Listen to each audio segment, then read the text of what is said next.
Listen up, everyone. Turn it up a little bit. We making noise, holla. If you haven't checked out the Hip Hop Study Hall podcast, here's what you've been missing. DJ Ekin, Tampa's most connected DJ, man. Hip Hop Study Hall, the podcast, man. And I appreciate everybody who bears with me because, and this may or may not be the truth, but it's my truth. Last week, I wanted to record. Jason and a few rappers threw some things off, so that made us not have a show last week. Believe me, I wanted to be here and record. Jason and a few rappers, let's say that again, Jason and a few rappers threw some things off with scheduling. Hence, now we're back with this week's episode. May or may not be the truth, but it's my truth, and that's what I'm walking with right now. You know, I'm walking with my truth. Got a pretty dope show lined up today. Ron Suno, drill rapper, Co-op City, New York, Bronx native, is going to be on the pod later on to talk about the drill rap scene as well as everything going on with it, as well as his new records and his situation with Empire Records. And I got my guy here who I knew it, but I finally said it out loud today because he might have caught me staring. The best Blazer game in the best Blazer game in the game. That's how you put it right there. Look at me, Jason, when I'm saying this. The best Blazer game in the game. The Lawfather, Willliam Franchi. Hey, yo, we talking all the facts. You blind, baby. You're blind from the facts. With the Lawfather, Willliam Franchi. You can't handle the truth. On the Hip Hop Study Hall podcast with DJ Ekin. Okay, see, there you go. Now we've officially introduced you to the pod. And see, that's how valuable you are, is that you have your own piece, like a segment piece. So when you come here, like, they have to know that you're here. That's awesome. Because I figure like this, there's a lot of things that I say that may or may not be close to the truth. They may have a little slant on it, but I figure like when I ask you, I'm going to get the facts, right? Maybe. Well, hopefully yes. I trust you. So, or at least it gives me somebody to blame if it's not all the way the facts, right? So that's what it does. I want to get into some news and some news stories that I wanted to talk to you about, but of course I'd be amiss if we didn't talk about your governor. DeSantis, who was right here in Tampa at USF. Jason, just give him the clip. I ain't even going to give him a pre of the clip. Just give him the clip. You do not have to wear those masks. I mean, please take them off. Honestly, it's not doing anything, and we got to stop with this COVID theater. So if you want to wear it, fine, but this is ridiculous. All right. Well, it's good to be at USF. Okay. Now, for everyone who heard it now, your governor at USF, the kids trying to follow protocol, all masked up. And of course, in typical Donald Trump little brother fashion, he told everybody, hey, we don't need that here. We don't even need to do that here. Take the mask off. Just give me your thoughts because I've gotten a clip from about 15 different people, right? And they're like, he's so desensitized or whatever. And a lot of people told me this, and I didn't even know this, that his wife actually has cancer. So he should even be more mindful of having on a mask because she has a pre-existing condition. Just your thoughts on when you saw the clip. I mean, first, my governor, it's like my kids, right? When they're not being good, right? Hey, Daryl, right? Daryl, my wife. It's hey, your son is doing this, right? But man, I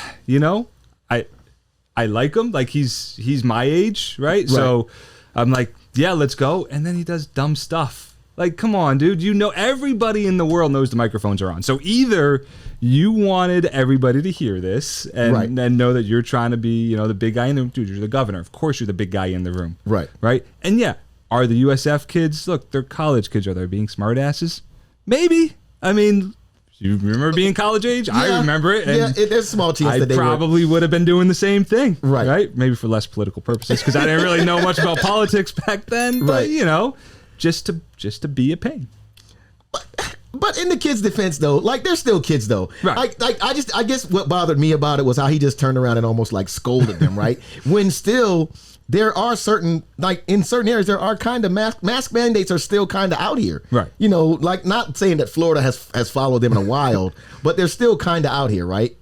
So on another way to look at it, the kids might have been trying to be respectful. Maybe not, but the CDC did actually, like if we look at the timeline, right, the CDC did change some of the mask guidelines about a week before this, maybe a little less, but at the end of the day, Ron DeSantis, dude, you're the governor. Right.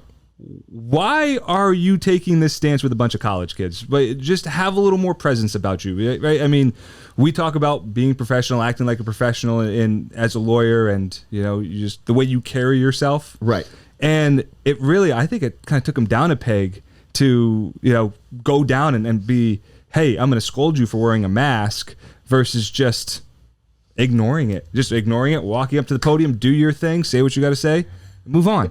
Just out of curiosity, how high do you think he was already? Like, if you said he came down a bit, how high? I mean, I'm trying to think. Like, I can't say that nobody doesn't like him because the dude is governor. Somebody voted him in, right? And I can't even necessarily say that he's a bad governor, because compared to what other people are saying, right, with us not having as many mandates, we're not doing as bad as people would think that we're doing here in Florida when it comes to new cases or people being affected right now by the virus, right?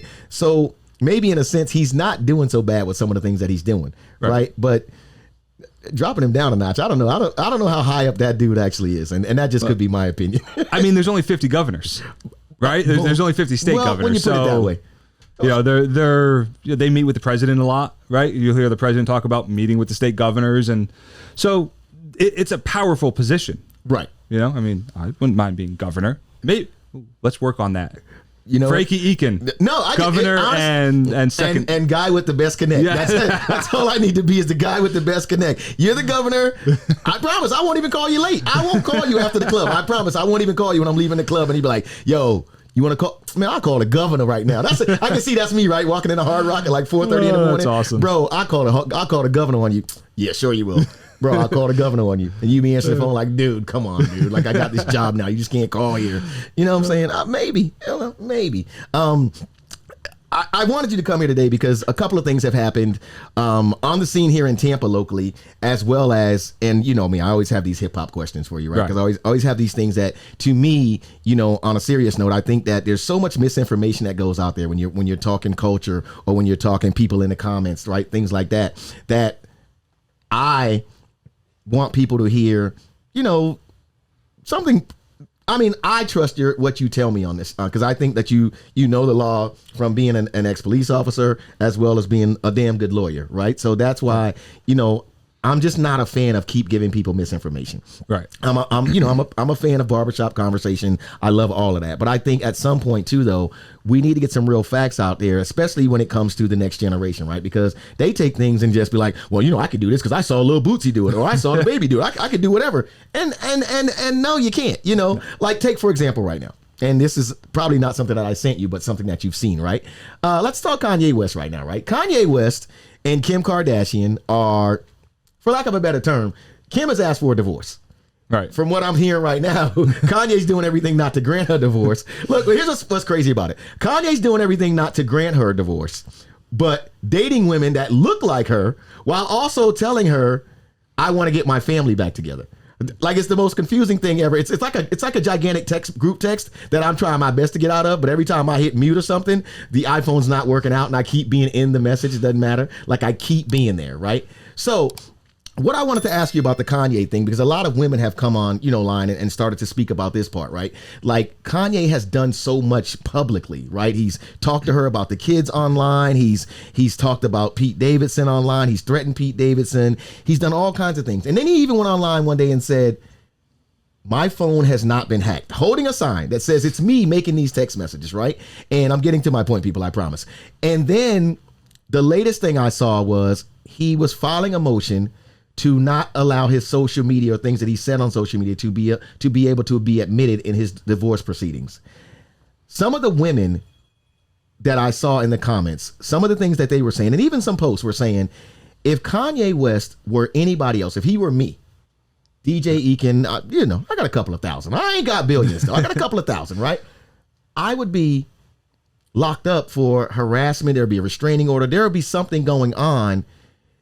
So my question is Kanye actually committing a crime, or because maybe Kim hasn't filed something that it's okay for him to get away with all this stuff, even in front of the world? Yeah.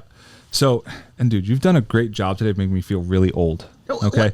I haven't been following Kanye as closely. I don't know what drill rap is. And the videos that you sent me today, I had to go to my office, the people in my office, and go, I need you to help me out and break down for me what the heck is going on here. I'm gonna be 40 this year. I'm not that old. I'm still in my 30s, and man, dude, your Blazer game is on point, dude. Like a 27-year-old, dude. Like 27 to 35, that Blazer game is. You go to any of those gatherings, and they'd be like, "Whoa, bro." So you're doing okay, bro. You're doing okay. we're gonna have to hang out, and you're gonna have to kind of get me back in the loop, Dude. We're right there. We're gonna go to some gatherings, dude. We're gonna go. There we go. So on the Kanye thing, right? Number one, I'm kind of surprised that it's not over yet, that there wasn't a prenup. I mean, typically, you would have a prenuptial agreement, especially with two people with such not diverse backgrounds, but real extensive backgrounds in terms of both very wealthy, right? Right. So both bringing a lot of assets into the marriage. You would think thered be a prenup, which a prenup is just a fancy way of saying it's a contract. Right. And both sides are saying, if we leave, you get this, I get this, and we go our separate ways. Right. It should be a relatively quick process. I mean, someone was telling me recently about a celebrity one, about, couple, 2-3 weeks, done. Right. Because the prenup was ironclad. Right. Now, Kanye's a little crazy. Right. I mean, so to try to make some sense of what the heck he's doing. Right. But nothing that you said there necessarily raises to the level of being a crime. He may be being an idiot. He may not be being a good guy. Right. And I think there's a difference there. Now, look, what you put on social media, and I talk to clients about this all the time, right? And I have them sign off that they won't post anything about their incident at all the entire time. Right. Well, they never listen, right?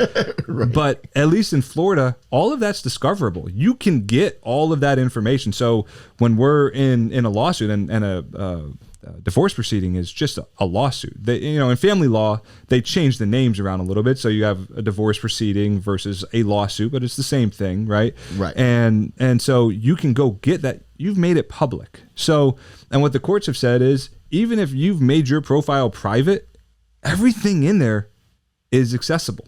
So you can use that in court against somebody else, right? Boom. Now, the thing is, and the biggest question in all of this is California a no fault? And I think they're in California, right? Right. So, and assuming they got, and I guess to take a step back, it's not necessarily where they live, although it partially may matter where they live. Where they're domiciled is the official legal term for it, right? So it's where you were married. Okay. So if they were married in Florida, but then have lived in California, for example, for the requisite amount of time, usually about 6 months. Okay, then it would go on then the divorce would happen in California under California law. Otherwise, it would come back here to Florida, even if they technically live in California. Right. Okay, but I think California might be a no-fault state like Florida. So Florida's a no-fault state in terms of car accidents, but also divorce too. And it doesn't matter what you do, right? It doesn't matter what you say. It doesn't matter who you do at any point in time, even if it was during the marriage, even if a person walks in on you. Right. It doesn't matter. It is straight up, these are the assets, this is the money, these are the items that belong to the marriage. You get half and you get half. And that's it.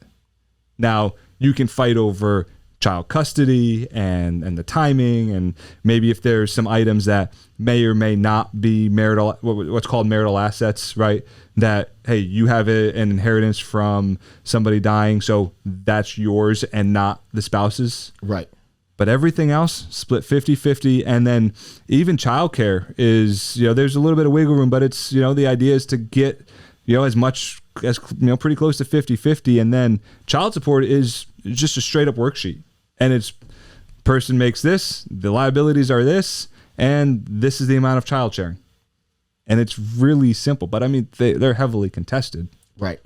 And it did seem, I thought it would be fairly quick too, because in the beginning, it's like she got the house, whoop-de-whoop, whatever was going on, and she got certain things, and then all of a sudden he bought a house across the street or something. It's just been so many things that have gone on in that thing that, and she's gone to court and asked to go back to her maiden name because she wants to be declared as single and all this other stuff. So it was just so many things that, but the public, and when I watched the public chime in or people chime in, and that was one of the questions, like I said, I saw a lot of females in particular start to say stuff like, we're watching a woman go through, harassment and be, abused, mentally abused and stuff like that right in front of our eyes. And we're commenting and laughing and that sort of thing. But this is abuse, and so that's what made me want to ask you, like, how far, is it, well, not saying it's okay, like you said, but in law terms. Right. Yeah. I mean, I don't know of a court granting an injunction, just at least off the top of my head, and from the legal side and from the law enforcement side, granting an injunction to stop communication just based on verbal, right? And I can't imagine that Kanye West is necessarily going deep enough to make it that way, right? To be instilling enough fear verbally. Right, and I haven't seen what he said, right? So I'll put that caveat. Let me stop in. you there at that part, because there has been a part where now she's dating Pete Davidson, which you said I'm still catching you up on all this stuff. Pete Davidson is a guy. He's one of the Saturday Night Live I know who regulars. Pete Davidson is. Okay, Thanks. there you go. So I'm not that old. I'm old, but not that old. Well, we're keeping up, right? Hold on. How is Pete Davidson? How has that happened? Let me tell you something. Pete Davidson not only had her, he had Ariana Grande. Pete Davidson has had some winners, and you know what females are telling me? Pete Davidson makes chicks laugh. He's simple. And the word I got that why Kim may be attracted to him is because it's simple. It doesn't come with the chaos that is Kanye. You know what I'm saying? Like, it's just simple. Like, just probably make me laugh. I just got simple stuff. You know, it's like, yes, this other stuff is chaos. Even though to me, I think the Kardashians cause half the chaos that going with them. Like, they schedule photographers to be somewhere where they are to get on the blog. You know, this sort of thing and that sort of, that. But that it just might be as simple as that. Like, Pete's a fun dude, you know? And sometimes I think, my sisters have told me this, that sometimes the most beautiful woman, the simple guy gets her because he just approaches her normal. Whereas, a lot of other guys be like, I got to do this, I got to do that, because she's just that fine. And then you mess everything up in the process, because she's so turned off because it's not been simple with anybody. And the simple guy comes up and just be like, yeah, your dress is all right. I know it's worth like $6 million, but your dress. And she's like, nobody's ever said that to me. Take my pants off. I'm sorry. So not where we should be. But So anyway, so Kanye said it got so bad, the stuff that Kanye was saying about Pete Davidson online, and like even the new video he put out with the game, it's called Easy. From what I understand, there's a part in the video where he buries Pete Davidson, like kills him and buries him. But it got so bad, whatever he was doing, the going after him online, that Kim wrote him, and Kanye put this text message out to everybody and said, you gotta stop, because what's gonna happen is somebody that follows you or is so enamored with you and into this Kanye wave is gonna do something to Pete when he's somewhere. And you just never know when a fan's gonna do something, right? Pete's somewhere doing whatever. He calls him Skeet. So all this stuff has been going on that involves Pete Davidson. Okay. So he's been doing all of that. So there's been threats against Pete, and and then Kanye came back and said, okay, I'm telling everybody, don't do nothing to Pete Davidson. I don't want that to happen. So there's been things like that said. I don't know what that means when it comes to the law, but you see, you end up walking this really fine line, right? Especially when we're talking about essentially artistry in a video, right? Yeah. Right. Is it probably wrong to make a video of you burying somebody? But couldn't you? I mean, look, you're involved in the hip hop game, right, and everything else. Couldn't you also make the argument that it's artistry, and that you're using your First Amendment right to, visually depict something that you're not truly wishing death upon that person, right? But you're using it for some other symbolism. Boom. There's the legal side, right? That's the really simple, everyday person breakdown of the legal side. And that's what I want, because all this other stuff makes it hairy, right? So the legal side is what I, like I said, the comments are crazy. I mean, you're not old enough that you don't know what's going on social media. You just don't read it all day and then caught in it like I may happen to be for hours at a time. Here in Tampa lately too, we've had a few incidents that happen right downtown in downtown Tampa, right? And the reason I wanted to talk about this is because you've been in the law enforcement community here, part of it, big part of it. You also big part of the legal, what goes on here in the city. And it's just a city that I know that you care about like I do, and you know a lot about, right? So we recently had an incident, like there's been a few incidents in this little area in downtown. And for those who don't know about downtown Tampa, it's they're building it up. Yep. They've got some high rises down there. We've got a few nice food places down there, a nice park. We're doing a lot of good stuff in the city down there. But recently we've had like some shootings downtown, and in particular in this 3-venue area that sits in the middle of like some pretty pricey apartment buildings, right? Right. Most recently, a spot called Bella, which is for lack of a better term, it's a low key, mid range priced Italian restaurant that turns into like a loungy type thing. They do day parties there, that sort of thing. And I've gotten more details from the streets, after, sending the original video to you. But what ultimately resulted there was an altercation that spilled outside, and a 21-year-old kid was killed. Another kid is in the hospital right now that's had multiple operations. But the shooting, I'm here, might be in self-defense. Now, that aside, we're still getting, all the facts on that. From your experience, though, in a city like Tampa that's trying to build up its entertainment downtown scene, what kind of effect does that have in the mayor's office? Like when they're looking at things, or or even in law enforcement, when they start, does it become a numbers thing where they're like, dude, there's too much going on? Yeah, I mean, look, there's a lot of moving parts here and a lot of pieces, and we'll start kind of with the thing and then kind of work with actually what happened and maybe work our way around to it. But I'll start with that. I know a buddy of mine lives in one of those, the fancy high-rise apartments there that are super expensive. Right. And maybe a month or two ago, he was in my office and we were just shooting the breeze. And he's like, man, it's getting bad over there. He's like, I'm looking at moving out because the people that are moving into these apartments are trouble. Right. Right. And this isn't some like nerdy buttoned up guy. Like, to have him tell me that is not like, I don't know, whoever else, but it carried weight. Put it this way, it carried weight when he told me that, right? So it seemingly has been bubbling up, and it's a multiple part thing, right? Because on the law enforcement side, you got to go, okay, we got to do something about this, right? We can't just turn a blind eye to this. Now, do 2 incidents make law enforcement say we have to do a wholesale change? Probably not, but from what I understand, it's not just 2 incidents. Right. Because I know of a third that was not in the news, but because, my boy was telling me, okay, equally as bad. And that wasn't just an isolated thing. There's other things that have been going on.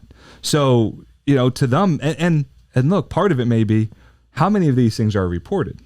That too. That's a problem, right? And who with TPD wants to work downtown, which then becomes another piece to the puzzle. Do you have the go-getters wanting to work downtown when downtown historically has been a little quieter, right? Right. You want your go-getters on the law enforcement side to be the ones in those neighborhoods where you have problems, right? I mean, when I first started, I was assigned to one of those neighborhoods because it was like, yeah, he's the guy that's going to go run after people and chase him and get in car chases and fight whoever he needs to fight when they're trying to fight him, right? I mean, that was the assignment, and you need that type of person there. The type of person who's just gonna, the big guy in the car who's just gonna sit and just, hi guys, and just let everybody go do their thing. Craziness. Yeah. So it's tough. It's who do you put in that area? And then how do you control? I mean, when I worked, we had rules, right? By we, I mean me and the people that lived in the neighborhood. And it was basically the people, and look, there was a lot of drug dealers in the neighborhood, right? And there were the things that go along with drug dealing that would happen. And about every 6 weeks, we'd sit down and we'd have a conversation. We'd go, keep it in the house. Don't come outside. Don't fight. Don't shoot each other. You know why? I don't get complaints from everybody else. Right. When you're just quiet in your house. When you come out, I have to deal with all the complaints. And then they come to me, and then they go to my supervisor. And then my supervisor comes to me and goes, why aren't you doing something? Right. What's up with your neighborhood? Right. And then you got to come in, you got to do something. So, and I think it's easier in a single family home neighborhood because everybody's on ground level. So you can have those conversations versus in a high rise, it comes a little bit tougher because how do you go up to the fifth? I mean, yes, you can go up to the 15th floor, but it's a little different, right? There's another dynamic to it. So there are challenges on the law enforcement side, and it's just, they're going to have to do something. But I think it really stems beyond the law enforcement side, and they're going to just, honestly, it's probably more presence, right? But then again, the parking garages in those, in the high rises, guess what? They're gated. And law enforcement doesn't have an easy, maybe this is too much information for me, but they don't have an easy way to get in. Right. So they got to get buzzed in to get through the gate. So it's kind of hard to patrol when you got to wait to be buzzed in. Right. So there are challenges from that perspective, but what I think, and so I was catching what you were saying right as I was reading the article, because my first thought was, I was going to ask you what you knew, like from what you've heard on the streets about it. Right. My first thought was this was probably self-defense because of them saying, well, the shooter is cooperating with police. Yeah, well, just to, again, I haven't read this officially, just the rumor on the street. Again, this is the rumor on the street, is that it started inside. The guy really got jumped. And the guy is a veteran, a military veteran that's licensed to carry. As it spilled outside, they were still like on him. Yeah. He was able to get to his car because he parks close. He's got a very nice car, but he usually valets or parks close. He was able to get to his car as this is still going on. Got to his thing, and everything else after that is like, what happened, right? Right. And he was able to get it off, right? That's why after that, like you said, the word has been like he's cooperating because he felt like he had nothing to hide, right? And in that, one of the things that I keep telling people about all of these things, right? And I've said it about a couple of venues here, and I'll just use my own self as an example. Years ago, I wanted to work at the Kennedy. And I wanted to work at the Kennedy because the Kennedy spread out my audience. It was a bunch of people who I knew didn't normally know me. They weren't in the normal rich UT college kids. Yeah, but also too kids that didn't. Well, for me it was more so because honestly, what's really crazy is I don't know if I knew much about UT then. I just knew that a lot of people who went to the Kennedy didn't look like me, but I could play for them. Yeah, you understand what I'm saying? And being in the iHeart building, I met a lot of sales reps that could get me in different places. Right. So shouts out to this chick named Jillian from Chicago that I met. She got me a meeting with them.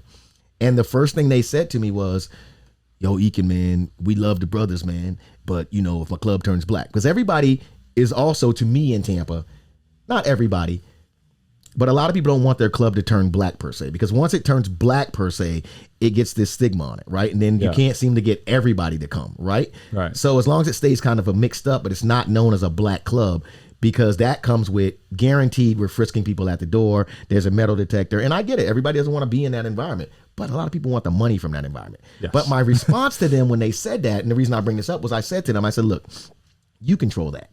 I go, I can play any music I want. Like, dude, I know how to do this.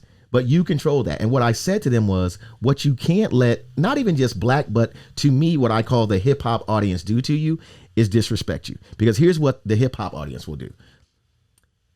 If I know there's a dress code and I show up out of dress code, right, and you still let me in because I give you $20 to $25 more, I got you. Yep. Because now I know I can buy my way in anything I want to. And if I'm a hustler, scammer, whatever, I'm probably standing there with $5,000, $6,000 in my pocket, right? And planning to make that again this week. So if you ask me for extra $100, man, I got that for everybody in my crew. It doesn't bother me. So, but now once I've disrespected your spot, I got you. You understand what I'm saying? Yep. So now your door guy is so happy that he's getting over what he would normally get, and he's got extra, that now he's barely even checking me and my crew, right? Yeah. And now the energy that you're starting to let in your place has changed, because sometimes if you don't watch that energy, what comes with the hustler crew, and this crew ain't just black, it's just the scammer, the more street crew later on at night, and that ain't always mean that they hard and killing. It just means that they in a different life than the normal 9 to 5 person, right? So what comes with that is I might be have in that little crossbody Louis Vuitton bag. Yeah, I might got 5,000 in there, but there's also a 9 in there. There's a Glock in there, right? And you didn't even check me for it. Right. But in my Snapchat, because Ekin has seen this in some of the places in this city, that it would surprise people that the guys that are buying tables, they at their table showing their Glock. But you've let them in your club, not frisking them. And then you're surprised when something breaks out and there was a gun involved. And I think that people are like, because the hip hop or, that crowd, scammer crowd, will buy tables, will pay more weekly. Yep. Not saying for special events, but weekly. Just come out and spend money they ain't supposed to spend. Bottles upon bottles. Now you look at your bottom line going, bro, I can handle this. But you really aren't, because when something like this jumps off, nobody on your team was prepared. No, there's so many ramifications all around, right? And I think you're right on that. It's not necessarily a black thing. I mean, you can have that same demographic across the board. It doesn't matter. Right. And so, but yeah, because if you let the one guy in, how does the next guy who's back in line, he wants to get in, but he doesn't know the game until he sees you, and then now he's got the game, and now he's in. Dude, which is why I carry all the time. Well, all the time. You're carrying properly, though. Yes. Right. But everywhere. Because everybody else is who's not legal. Right. No, it's like nobody's leaving home without it. Yeah. And I've literally seen it like in some of the most respected spots here. Blue Martini, drink, where literally I've seen Blue Martini when it was here. Yeah. I was doing Saturday nights. I never really saw the register ring over 10, 20 bucks. I never really did. But on Sunday night, which was the hip hop urban night, man, I've seen that door guy be like $100. And you'd be like, $100? Hey, man, either pay or to get out of line. Because the 6 girls behind you are paying $100 to get in. And the only difference in this Sunday's party and last Sunday's party was that everybody has Monday off. Yeah. Dude, it's been, you know what I'm saying? Like, and so I say that to say, I tell people this all the time when I'm giving parties. Like, they'll be like, well, Ekin, this dude's out of dress code. I go, no, that dude is Nelly. I can sell Nelly. If Nelly shows up here with a sweatsuit on, I can sell him. Yeah. Because when I put those pictures, people are going to go, Nelly was there last night? I can sell that. I cannot sell the third string defensive lineman that never has his helmet off, that just looks like a big guy in the club. So he needs to be in dress code. And then what also happens that people seem to forget is usually those people come with an entourage, right? So let's just use somebody that was popular here. Let's use Antonio Brown. Right. And not saying that he came out a lot. I'm just using him because he's popular. Antonio Brown might come to your party every single week. Right. He's popular. You want him there. Right. But he's got 6 of his boys that always come with him. And you kind of need them because they kind of, they got to make sure he's OK. Right. But then Antonio Brown is already done with what he's seen here because he's been here like 6 months. The pretty girls that he wanted to get, then again, it's just an example. It wasn't him. Right. He's ran through them. So now he's like, pickings here are slim. Yeah. But his boys still want to come to this party because they have privileges. But so do you still let them in out of dress code? Do you still let them break all the rules? And that's what I think some of these people forget when they own these venues. So then when you get an incident like this, I'm not surprised. I'm sure you're not because you got other people telling you things that are going on, and so it becomes, what does the mayor have to deal with? What does the chief of police have to, what do the people who are paying that rent have to deal with? Yeah. I mean, it's so multifaceted. The legal aspect of this whole thing is awesome. Like we could talk for probably an hour and just break down the different aspects of it, right? Right. So we'll put aside the self-defense part because that in and of itself we could just go crazy on and spend a lot of time on. But here's the thing. It's not necessarily the mayor, right? It's not necessarily the police. And as much as us lowly plaintiffs, personal injury attorneys, we get treated like the scum sometimes. It's on us, right? Because there's laws out there and there's ways. And I would be shocked if we didn't see a lawsuit, even though maybe this was a justified shooting, right? That there is a negligence case out there against the owner, the venue, right? Right? Because if I know there's stuff going on out there, right? I don't live in downtown. Right? But I can read the news, right? And I know somebody that lives out in that area that's told me. So if I know, I'm sure it's pretty common knowledge if you own a business there, right? You're probably not blind to that fact. Well, you have an obligation to keep your patrons safe. Boom. And it's that simple. And if you know about it, now let's say this, let's play the other side of it. Let's say this shooting was the first incident ever. Right? We never had any incidents in that area that everybody living in that, luxury apartment complex, they're all, 90 years old and they've never been a problem to anybody because, well, at 90, who are you being a problem to? Right. Right. Okay. You know what? You as the business owner, you don't have any liability. It's not your fault because sometimes things happen. Right. You can't control what everybody does. Right. And granted, you still can't control what everybody does. But what was telling was one of his quotes that I am now going to hire private security for when we have parties. Well, yep, you're probably a shooting too late for that because you have a duty and an obligation to keep your patrons safe. One of those things is having security if you know that there's incidents like this. Now, could you bring the city into this whole mess if you wanted to? It would make it a whole heck of a lot worse from the plaintiff's side to try to figure that out. But let's say, or not to figure it out, but to bring the city in, that's a whole disaster in it. It's difficult. It's much easier to deal with the business owner. But was there enough lighting? that's a thing, right? And especially, and it fall in the city because most likely the city owns the area all around there versus if you have like, use Dallas Bull, for example, because they have a big area, right? So big parking lot, they would have lights, they would have everything else. They'd be responsible for making sure there's no dark areas. Security, same thing. So I think it becomes on us as the plaintiff's attorneys to go, we're the ones enacting the things that help keep you safe. We can make that bigger difference because we don't have any bureaucracy, right? We don't have to worry about what the police chief says or what the rank and file officers do or want to do or deal with anything other than, did you have the right security measures in place? If not, you need to pay us. And it sounds greedy and everything else, but money talks, right? Just, we talked about it right in the lead up on this, right?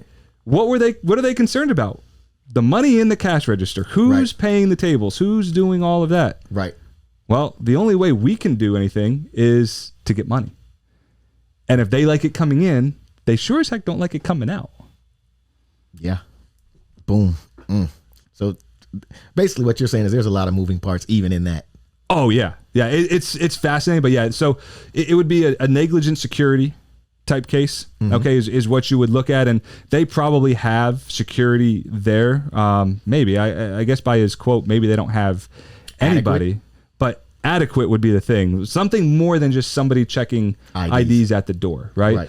But on another level, you got to go, well, at what point do you stop, right? At what point do you frisk everybody coming in? And let's be real.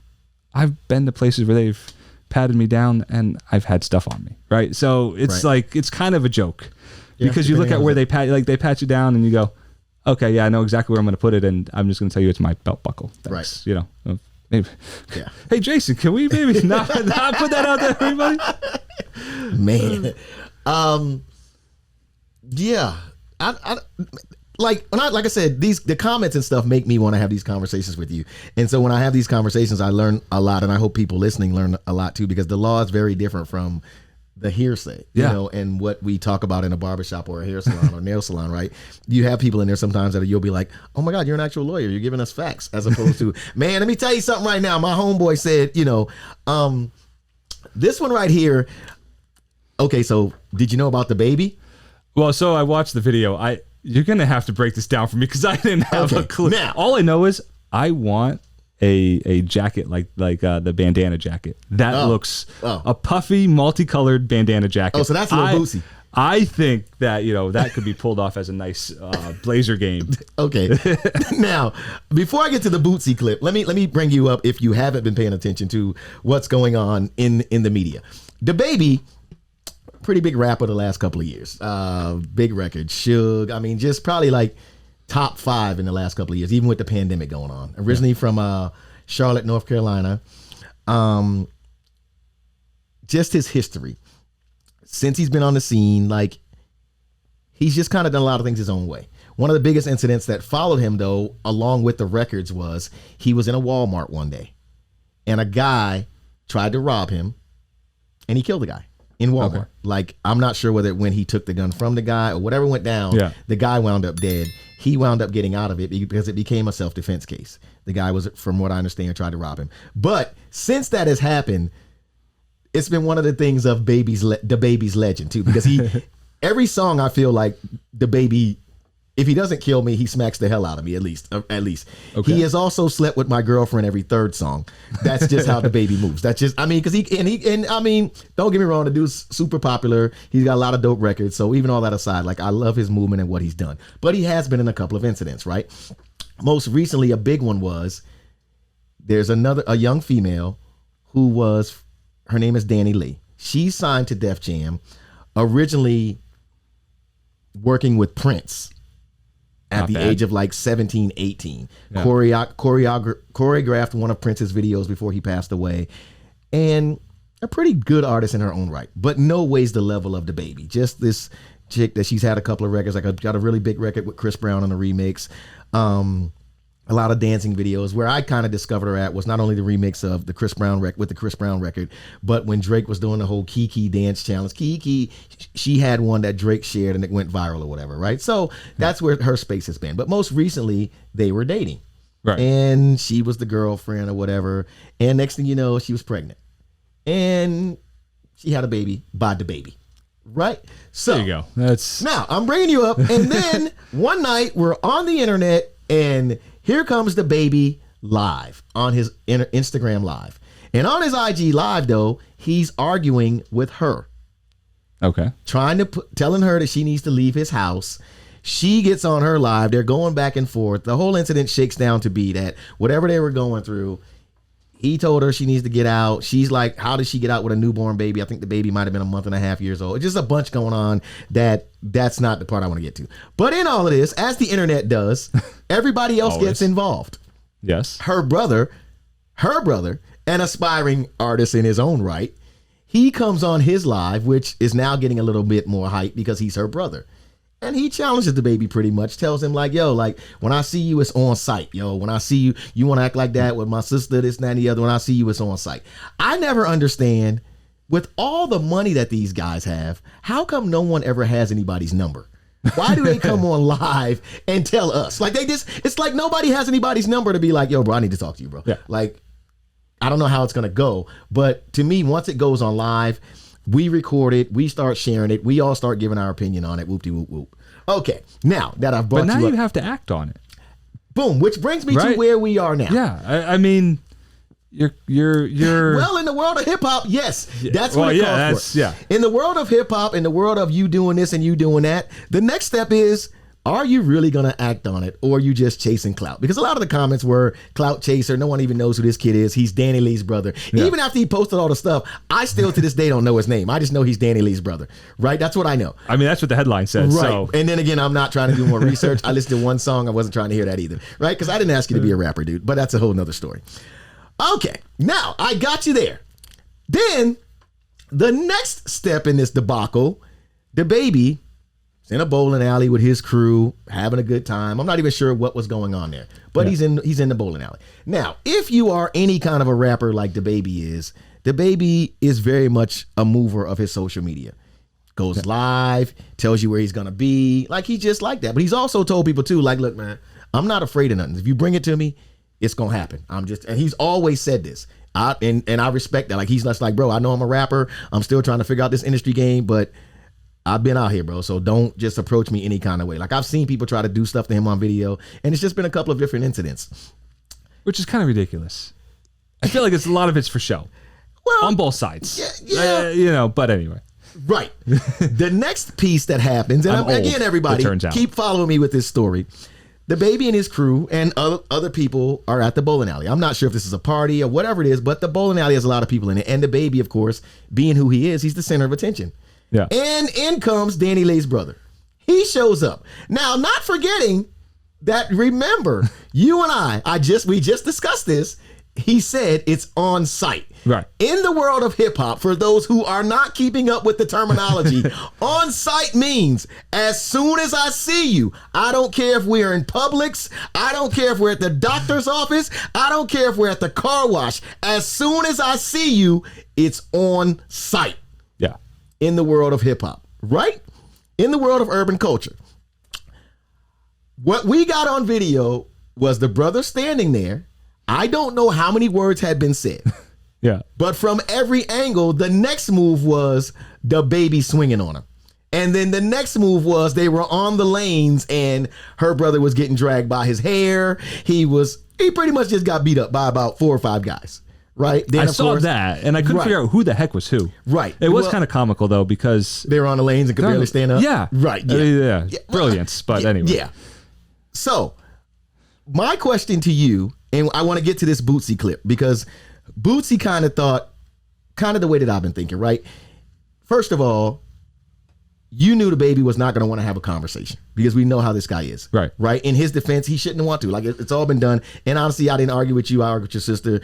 Yeah, okay, I get it. If we're going to have a conversation, I know if it's in front of people, who's going to be the one, like Jay-Z said, I got no wins here. I got none because I'm the popular guy, right?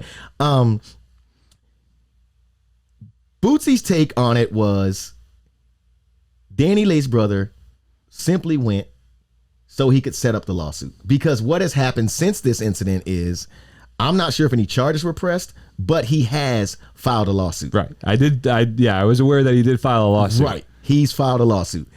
Bootsy, who is, you got to know who Bootsy is. Yeah. Bootsy's famous, and to the kids today, he's considered an old school rapper, but Bootsy is legendary in the South when it comes to hip hop, Right. and definitely legendary when it comes to coming out of Louisiana, right? Yeah. He's legendary. But lately, one of the biggest things that keeps him around is he has these takes, and he goes on Vlad TV, shouts out to Vlad. He goes on his own Instagram live. He's been at it with IG, Mark Zuckerberg, because they keep taking his IG and this sort of that sort of thing, but that's another story. But Bootsy came out and said this whole thing was a setup. And he was saying that Dani Leigh's brother knew he was ready to call the lawyer when he went there, because he had already threatened on site. He already know what kind of dude DaBaby is.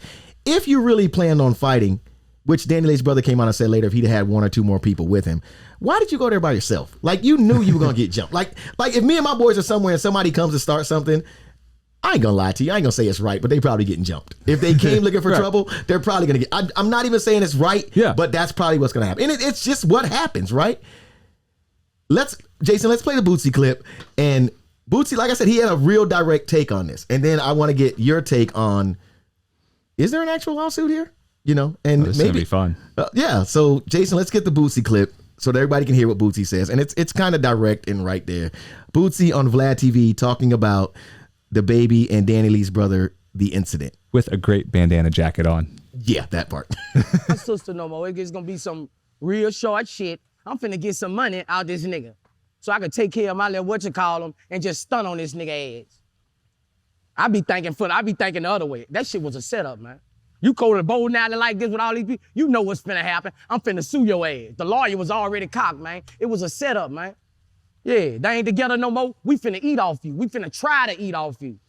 But no, that was a threat. Lucky he didn't get his ass shot.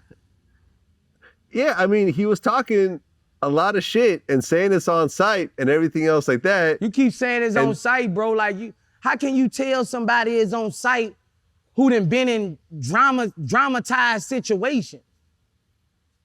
Well, who's been in multiple shootings, one of which included a death. You can't do that, bro. That is a threat, bro.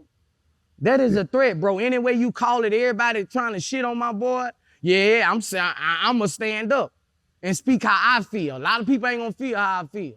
But, hey, bro, like, he lucky he's still living, bro. That's a threat, bro. You come here by yourself. It was a setup. Why you didn't come 30 strong? It was a setup. He knew Baby would react like that. That nigga chasing that bag, man. Boom. Great bandana jacket and all. My man, Lil Bootsy right there. Shout out to Vlad TV once again.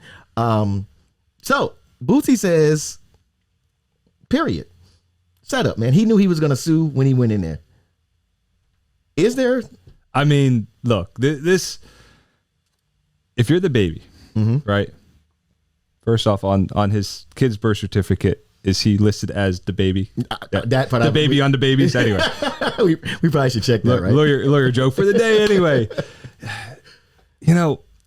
It kind of begins and ends with this kind of the cultural piece of, why are you so concerned with someone saying about you on social media on a video? So if he says, I'm coming on site, why are you that concerned? Like, maybe you're concerned if you think he's going to kill you. Like, I'm good. Like, be concerned about that if that's what you're thinking of, right? Right. But why this? And I'm getting off from the legal tangent, but I'm going to get back to it. I promise.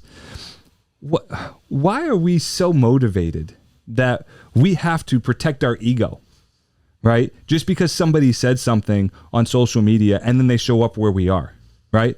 Right. So was it a setup? Maybe. Probably. Is he going to get paid? Oh, most definitely.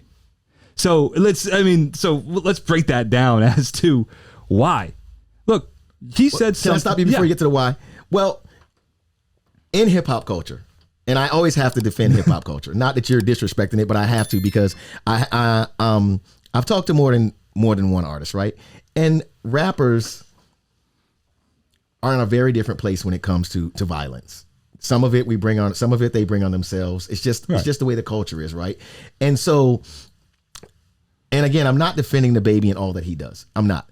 But I think anyone in this community, in the hip hop community, would take it as you don't know what can happen when someone says on site and then they show up where you are. You understand what I'm saying? But what you are trying to avoid is it happening. So you either strike first or you don't want to get caught there. But now that he's caught there, that's where I think the striking first. And again, I'm not saying, because I'm asking for a very legal piece here. Right. But in his defense, and when you talk mindset, right? Like me, I've always felt, doesn't make me right, and I don't have the millions to lose like DaBaby does, that I am too small to get hit first. So 9.5 times out of 10, if I'm in an argument with someone and we keep arguing, and if I try to walk away and that person just keeps coming, I'm probably gonna hit that person first. I just feel like that, because that to me is self-defense. If I'm trying to walk away, and now in the video it doesn't look like DaBaby tried to walk away, but again, DaBaby did say, and it's out there too. Like he told him, like, bro, like this is not a problem you want. Don't do that part. You know what I'm saying? Like all this on-site stuff, don't do that. You know what I'm saying? Ha ha. Sounds good when you say it on these videos, but don't do it because it's gonna go down. So back to your legal part. So and it's, let's not confuse the two things, because you being in an argument, and you're what, like 5'7", 5'8", right? And me being in an argument with somebody, I'm 6 feet, right? So we have a little bit different threshold when we talk about defending ourselves. But either way, you're in an argument with somebody and you walk away and that person keeps advancing towards you, right? And is using threatening words as they're advancing towards you. That's an entirely different scenario than, and we're just going to assume that DaBaby's just standing there, right? And this guy comes in. Yeah, he on video goes on site. Okay, but what does that mean? We know what it means per, culture. Right. Right. But even in us knowing what it means culturally, doesn't really tell us what it means. Because does it mean I'm going to swing at you? Does it mean I'm going to shoot you? Does it mean I'm going to take a grenade and throw it at you? Gotcha. Does it just mean I'm going to say really nasty things to you when I see you in person? Now, culturally, we know that it's not the latter, the last one, right? But it could be. And I could make the argument that that's what I meant by it, which is why that's under the law. That's a meaningless thing that happened. Right? It's not imminent, right? And it's not going to happen right there. And it's essentially conditional, right?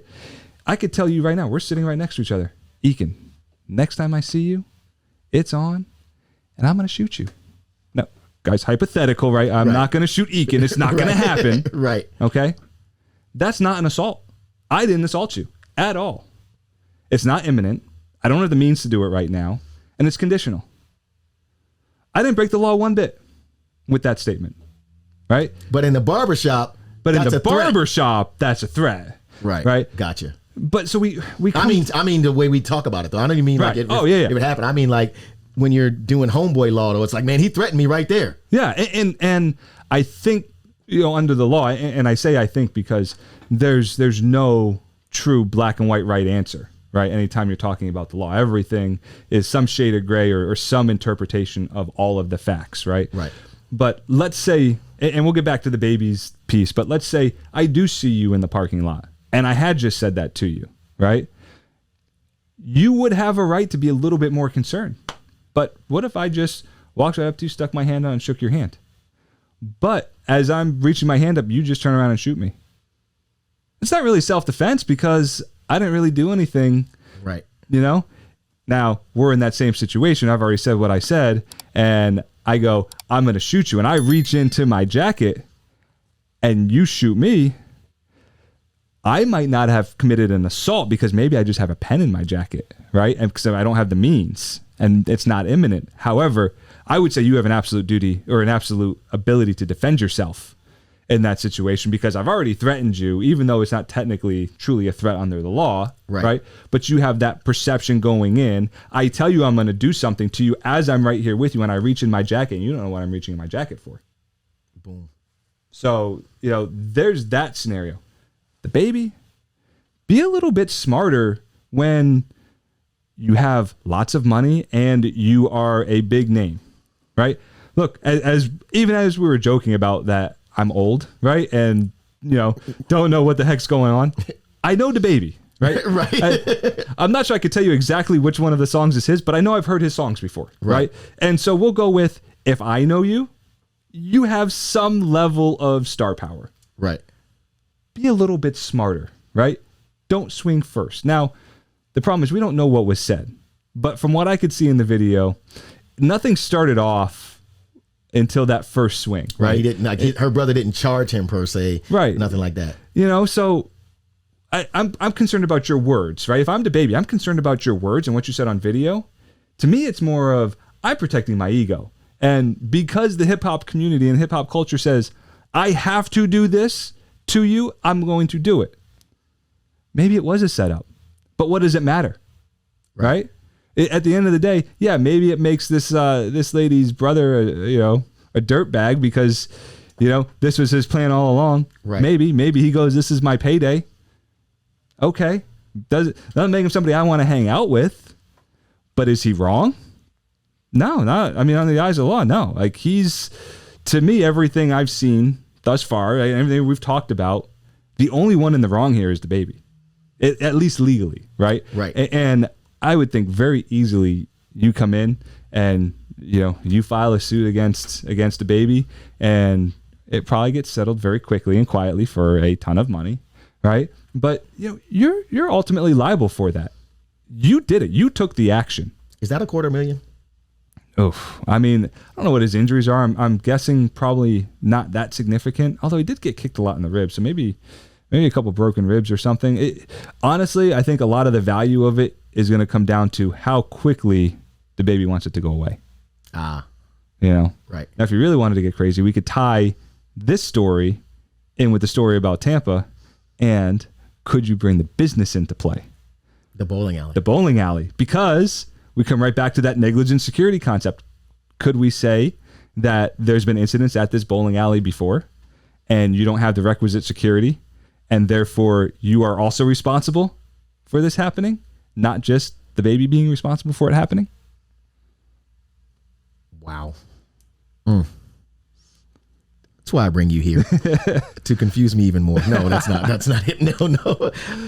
I appreciate the insight, man. Like I said, again, I just want, like legally, I don't think we think about a lot of these things. Right. You know what I'm saying? Like, and especially my concern being like the hip hop community first and foremost, because that's where I live at a lot, know? And so to me, and I notice it a lot, and me and my barber talk about this. We'll have a lot of these conversations, right? But then you start thinking, but what about this part? And like you just said, what about the legal part of it though? Like, what really could happen? Not what he said or what in the hood I felt like, or like you said, my ego was bruised a little bit. What actually is what really we can talk about in the courtroom? I mean, does DaBaby still live in the hood anymore? Probably not, right? Not. So, I mean, at what point, and look, you grew up in the Bronx. I grew up in South Jersey, about 10 minutes outside of Philly, right? So very similar areas. At what point do you go, yeah, I'm not in that area anymore. I've grown up and I've grown out of it, and I don't need to live in that. I need to live in, for lack of a better term, adult world, or the world where I'm not losing 6 to 7 figures of money because I threw a punch, because I had to protect my ego. I'm not protecting somebody else. I'm not protecting my wife. I'm not protecting my kids, right? I'm not protecting somebody else's the chance of getting hurt. I'm solely protecting my ego. I mean, at what point within it, whether it's culture or not, at what point, and I know you do a lot with hip hop study hall and with that I'm the not generation trying to coming up. Yeah, I'm not trying to throw a punch over something crazy. I'm just not. But I'm just saying, at what point do we stop saying, hey, it's cultural, and we start saying, look, don't do something that's going to jeopardize your future? Put it like this: what if it was an athlete? The ramifications would be so much worse, right? If he's an NFL player, then let's ignore the fact that maybe an NFL player is going to carry more punch because, just of being stronger and everything else. Right. Right? I mean, you're looking at suspensions. You're looking at a lot of other ramifications just to protect your ego. And if you're a college guy, let's make it even easier. You're a high school guy, right? Because there's a lot of high school football players out there, a lot of high school athletes. You throw a punch like that, but you have aspirations of playing in college or playing in the pros. What do you think is going to happen? Those opportunities are not going to be there, right? I heard this one, so it's not my quote, but I don't know the exact quote, but it's basically you're one decision away from completely changing your life. Yeah. I often say something like that. I go, 3 minutes the wrong way can have you messed up for life. Yeah. So, I mean, he's just on a bigger stage doing that same thing, but how many kids out there have, been in high school and had, hey, this guy said something to me on social media, something about me on social media. So when I see him, watch what I'm going to do to him. Wow. Yeah, I appreciate it, man. The Lawfather always with the facts, man.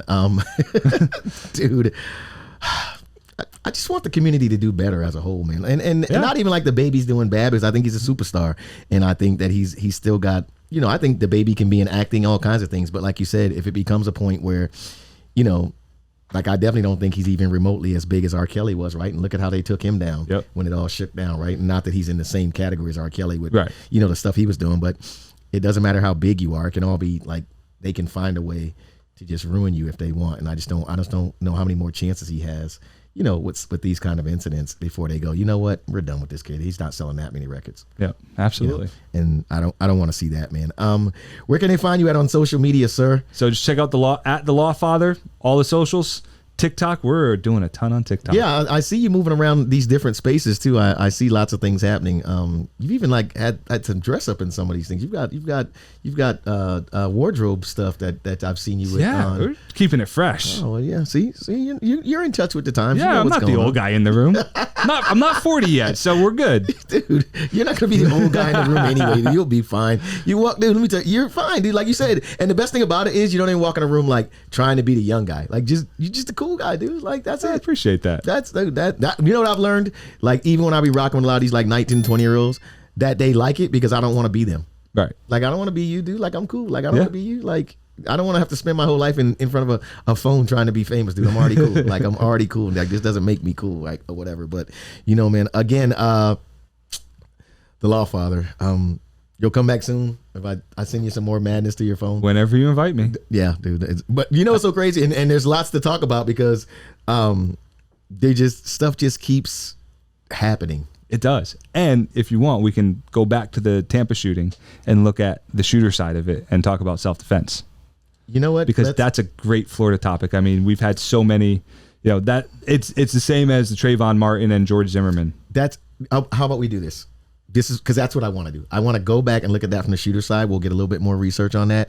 And then I'd like to talk to you too about Trayvon Martin 10 years later. So that we're already telling everybody what the next episode is. You'll come back and we'll talk about that because I watched a special on that and I thought about you, but we already had a bunch of stuff I wanted to talk about, but I'd like to get into that a little bit too. I think, we'll talk a little bit more about the shooting because I think these things, we have to have these conversations too because with all the gun laws, the stand your ground, all this kind of stuff down here, people get things confused and think that they can do certain things that are going to be okay, and then they're in a bunch of other stuff. Oh, here's the thing.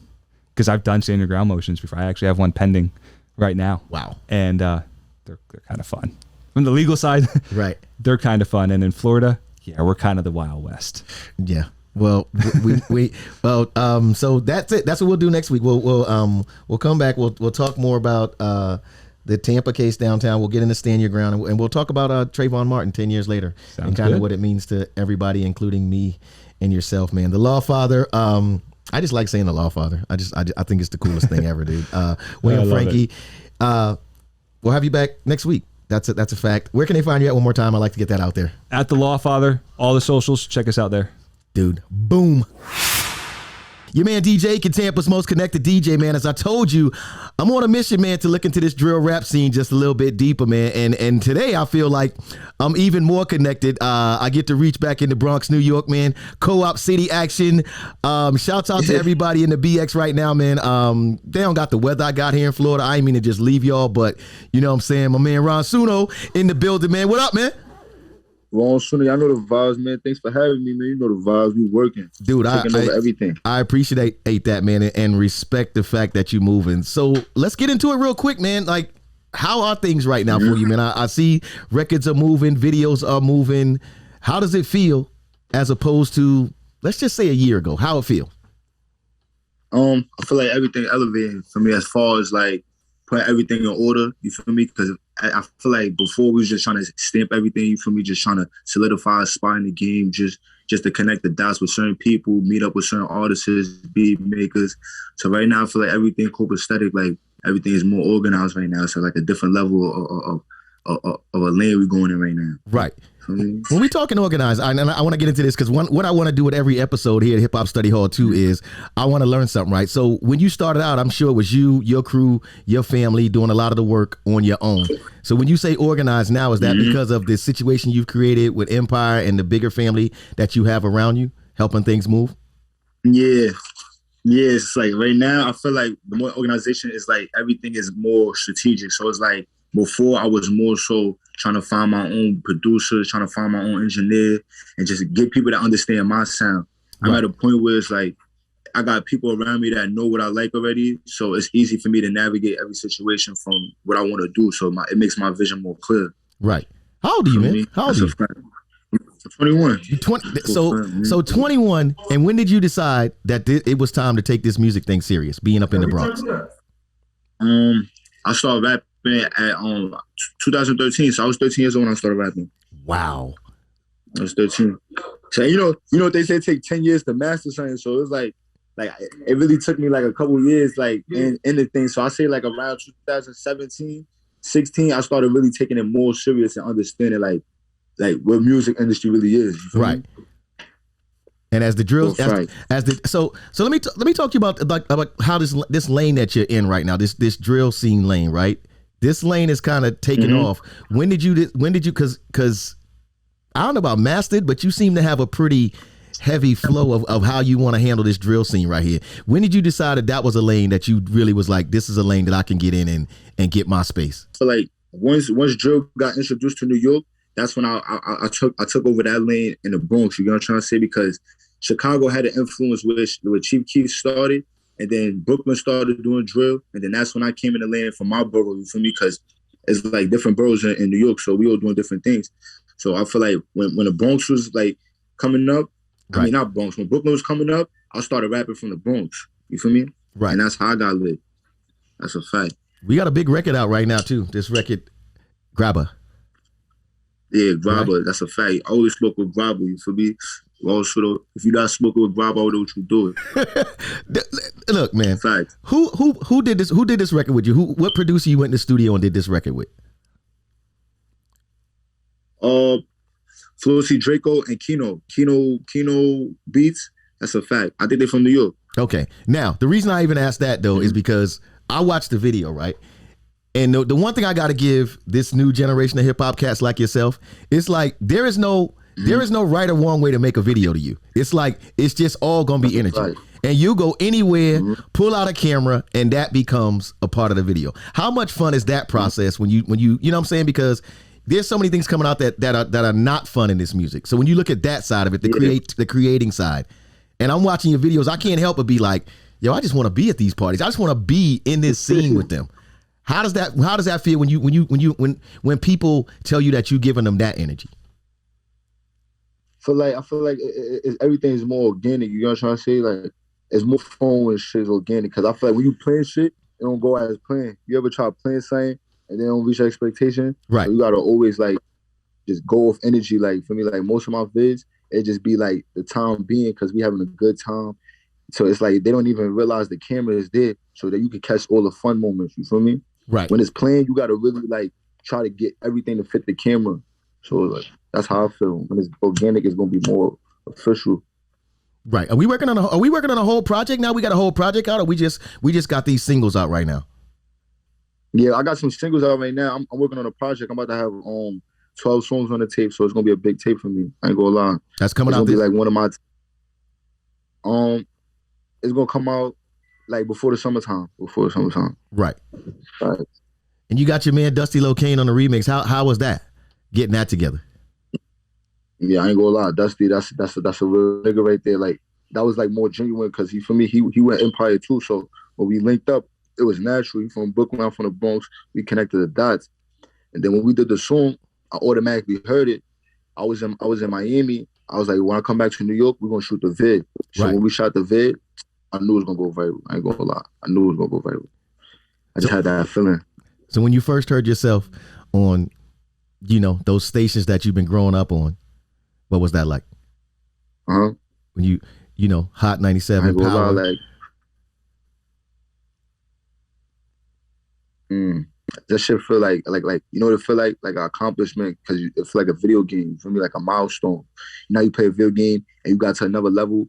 It felt like that because I remember when I was younger, I used to be in the car and every morning I used to play the radio and I used to hear songs and shit. And it'd be the same songs every morning. It'd be like the same rotation. So the fact that like I could hear myself in the radio when I could hear like the same songs, it made me realize like I could be, for me, that powerful rap, for me, that powerful. Right. We get focused a little bit on something else too that I want to talk to you about. I want to talk to you a little deeper about the drill scene, right? You know, because if you're watching it from the internet, which is where a lot of you guys have really, really taken off, especially for people that ain't in New York that support it, right? Around the country, academics is giving it big love. Of course, like you said, a lot of people discovered it, not even from the UK, but when Chicago got involved, right? When Chicago got involved and the Midwest got involved, it seemed like a lot of the states got involved. And then it seems like what you guys are doing in New York right now, especially, you know, God rest his soul, what Pop started to do, the light that Pop started to get on it, what Dusty's doing, what you're doing, what everybody's doing in this scene, right? It seems like drill is in a space where it's like everybody want to be involved, but it's also this space where in New York it can be, and I've seen this written up a couple of times, where it's starting to seem like the music is secondary. It's the lifestyle, it's the gang stuff, it's everything else seems to be coming to where they're talking more about that than talking about the creativity and the dope music that you guys are making. How do you feel when you hear that stuff? But like people always going, I feel like it's the life we living in because it's like it's what the fans want. So it's like attention attracts money. You know what I'm trying to say? So it's like when you have rappers talking about daily life, it's fans behind it that's trying to figure out what's going on. So it makes the rapper talk about it more when they realize it's a gaining point from it. You feel me? Right. Like when you realize you can make music and you could talk about things that's going on and actually benefit off of it, then it makes people want to keep doing it. Like, you feel me? Like, people always like violence. You feel me? That's the society we living in. Like, for me, people always going to care about the negativity because that's what's going to sell at the end of the day. You feel me? Like, whether somebody get locked up, somebody die, whatever, it's just sad because it's the world we living in. I don't even know how to explain it, but for me, it's a cycle. I mean, rap has been catching its share. I mean, we can look back to NWA. We can look back to, you know, things going on like losing the greats like Tupac and Biggie to, like I said, even recently losing Pop Smoke. But when you look at the news right now, it's like, like I said, I know you right in the middle of it because the news in New York, it's the first thing. And things will come on and the first thing that'll be said is, we lost a drill rapper. It's almost like, it's like they're blaming you guys and the music for other kids dying that are your age, you know what I'm saying? Like 17, 18, 21, 22 at these real young ages. So when you look at the mayor coming out up there and he's like wanting to have these meetings, he's wanting to get you guys not show your videos on YouTube. Do you feel like that's fair to you guys to take that responsibility to be put on you? Or is it more so like a combination of things that somebody like the mayor isn't even really looking at, like a bigger picture? Yeah, I feel like it's a bigger picture because at the end of the day, music is not necessary. Music is not necessarily a cause of violence because at the end of the day, we have video games, we have movies that's inflicting the negativity side of the world. So if you're going to say music is a cause of like violence, you're supposed to say everything else that comes with entertainment too. You feel me? Right. You can't just like settle music out because drill rappers is talking about it when you got movies that's reenacting situations that could be real. You feel me? Right. The fact. Now I feel you on that, man. So what do you think about what the mayor's doing? Like when he's trying to get all you guys together, and I saw Mano recently, shouts out to my dude Mano, and recently getting, you know, trying to get a lot of artists together because they say, you know, and I believe this. You guys are a movement. You're a movement, right? So a lot of these kids, and what's crazy to me is to watch and hear like a suburban kid that would never go to a party in the Bronx, right? But they watch you because they got YouTube and they in your life, they watching you live, this, that, and the other, and they in these comments and they arguing. Do you think you think it's the right direction though for the mayor to try to get you guys together and kind of lead the charge on, you know, just helping to try to cut back on the violence in your city? Mm-hmm. I like the idea of bringing people together. For me, like that's a good idea of just like people uniting and making money off of something instead of like segregating and making people like fight. But the only idea I feel like is stopping the whole drill wave of people making music and how they express themselves. That's something I disagree with because for me, people can't control what they say when they rapping off of emotion. For me, right? Because a lot of music, poetry. For me, and poetry is expressing your feelings. So when people make music, that's the only gateway they got to like land it out. Cause say somebody angry, you feel me? they could go to the stool and let it out instead of actually putting in actions and doing it in real life. They could say it in a song. So it's basically, I feel like it's therapy in a different way. Right. No, and I respect that, man. That's why, like I said, I wanted to hear. It's one thing, like I said, you know, and I want to be fair when I do this stuff, right? It's one thing to hear people that write these articles that never be on the block like you be. I tell people all the time, when I came up in this hip hop thing, we didn't necessarily have the internet, right? So the people that I really wanted to see, or the people that I love, I was like you. I had to go to these events. Like, we was in the middle of these streets. You know what I'm saying? Like now a kid can be a sneakerhead by going on StockX, right? They ain't really got to go out there and hit Fordham or hit somewhere in the BX and be like, I got to go get that sneaker before everybody else. You know what I'm saying? Like, the internet has helped a lot of people be in our culture that don't even have to actually be in our culture. But under your post, they'll be in the comments, they got something to say, they arguing with somebody else. So to that point, that's why I said, like, to me, someone like you who's living it every single day, your thoughts and your opinions really, really matter to me. So when you're in a label meeting, though, right, with Empire, and you're talking about how to market your product, and you guys are having these discussions on the marketing of you as an artist, are there conversations on, yo, man, that might be a little dicey, or, you know what I'm saying? And I'm not sure even how to put this question, you know, because a lot of times in hip hop, it's like, it seems like we're the only genre that all the way has to live what we rap about. You know what I'm saying? And to your point, right? Arnold Schwarzenegger killed people all day on the Terminator, right? He killed people all day in movies, right? When these people say cut, they not mad at them. They go live with their family. But it seems like in hip hop, though, we can't say cut after you finish making a dope video that might have been about, like you said, your emotions that day. It's like after that, though, you got to watch yourself for the next, like, months everywhere you go. Yeah, that's a fact. But it's like rappers in 2022, I feel like rapping is the new, how you say it, rapping is a new, it's a I don't know, bro. It's a new way of people getting exposed to the wrong idea. So it's like rappers are most targeted in 2022. Bottom line, like, rappers will always be targeted, you feel me? Because even if they wasn't rapping about certain shit, they would still have to watch out for themselves, because it comes with people hating, you feel me? It comes with not having security, and the different things rappers get caught up. So I feel like rappers nowadays, there's always going to be a certain situation, whether it's drill, hip hop. Like, if you rap, you always going to be targeted. I ain't going to lie. Wow, and that's as real as it get right there, man. So what's next for you, man? Like what are we looking at next? Because I know, like I said, you got big records out right now. We working on a full project. You just told me as we started this conversation that people are going to be able to catch a glimpse of you doing your thing live. You're about to be on the road some. The summer's coming up, bro. The summer's coming up. You know, that's when, whew. You ready for the summer? Are you ready? Let me ask you something. Are you prepared in 2022 to have a big record and be on the road all summer? I ain't gonna lie. That's the plan right there. I ain't gonna lie, bro. Because summertime, that's when all the baddies, you feel me, bro? So we trying to touch every state. I got my passport. We trying so you ready. You ready to be on the road with a big record. I'm ready. I ain't gonna lie. I'm trying to turn the value up for me. Because I see it. Since I was younger, I see a lot of rappers I used to look up to, you feel me? Right. I used to be motivated. I used to be like, damn, I want to do the same thing. So now it's time to just put that to play for me. Right. Cool, fact. I see you work with Dusty Locane. Like I said, he got on the remix of your record. As you're putting together this project, anybody you have in mind that we might see a feature from, or you still working on that, or just anybody in mind that you'd like to get on a record with that you looking at working with in the next year or so, or that you'd like to work with?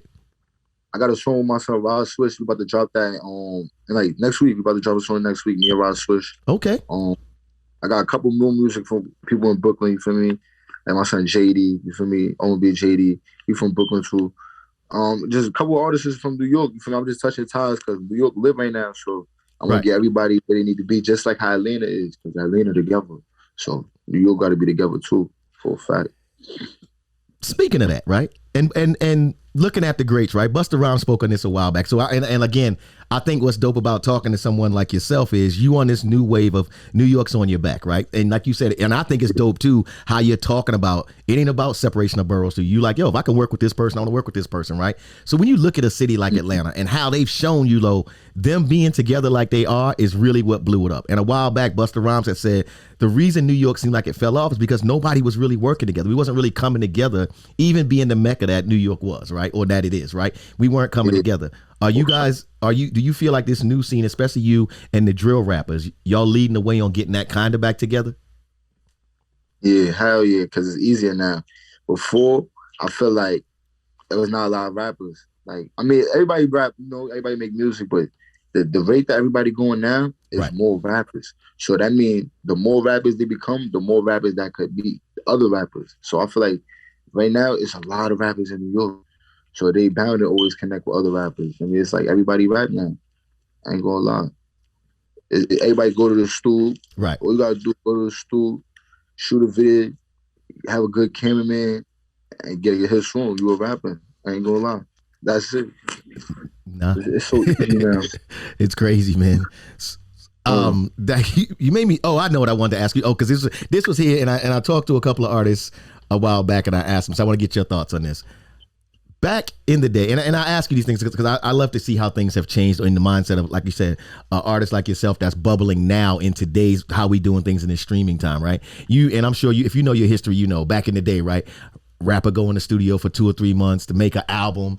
They do press on the album. They put the single out. The album comes out. Then they go on tour for a few months, right? Then it's the process. Take a break. Put another project out. How often now, though, in today's rap world, do you got to put a new song out? Every day. Damn. Whoa. Hold up. I had to look at my man Jason because I'm wondering, because it seemed like, it just seemed like, and I went to a school. I go to schools and shit and speak to kids, and it's like they're like really saying what you're saying. Like if you don't keep feeding them, they forget you like in 2 weeks. Yeah, it's young. Everybody young. It's like the younger we get, the shorter our attention span get. For a fact, it's like it's so much. It's like when I said new rappers, it's so much new talent. It's like if you're gonna do something, what makes you different? You feel me? So it's like you gotta keep dropping. Because that's the only thing that's gonna be different. Your consistency. Right. You feel me? Hard work always beat talent. So we pretty much gonna get a song from you like every 7 to 10 days is what you're saying. That's about to happen. Yeah. I'm about to drop a song this Friday. Tomorrow. I'm about to drop a song tomorrow. Facts. About to drop a music video. I can't even be mad at that work ethic, man. I can't even be mad at that, man. I appreciate you taking the time, man. The new single that's dropping tomorrow, or should I say tonight at midnight? What's it called? Mm-hmm. It's called I got a debut. I got a set debut. I'm still working on that. You feel me? Hold on.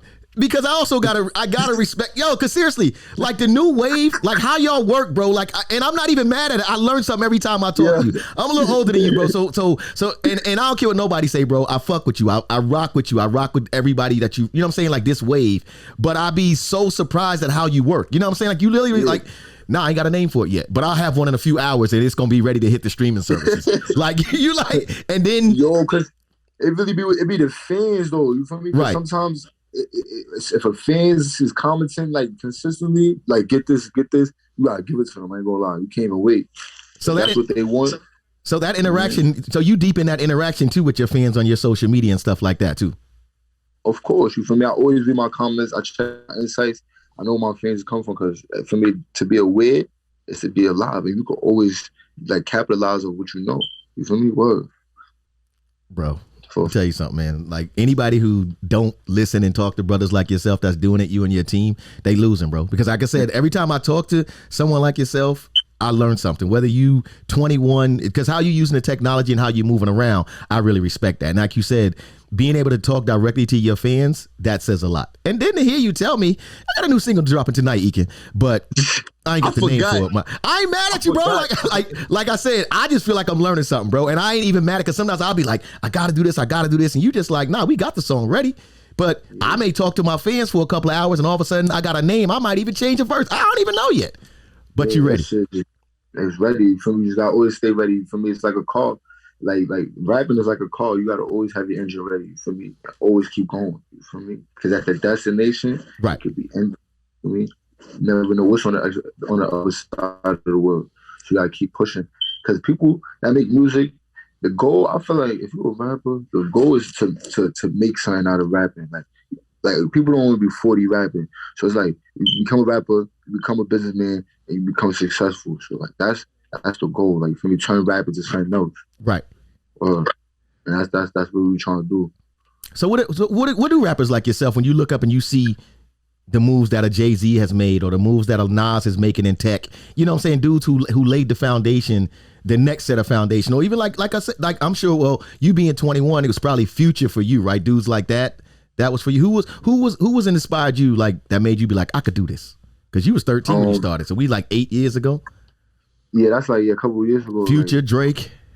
Yeah, nah. I say like I was listening to Biggie, like Biggie, 50, Lil Wayne, Soulja Boy, Eminem, like all the rappers that was lit right in the 2000s. I was on the wave, like even Michael Jackson. Michael Jackson for me.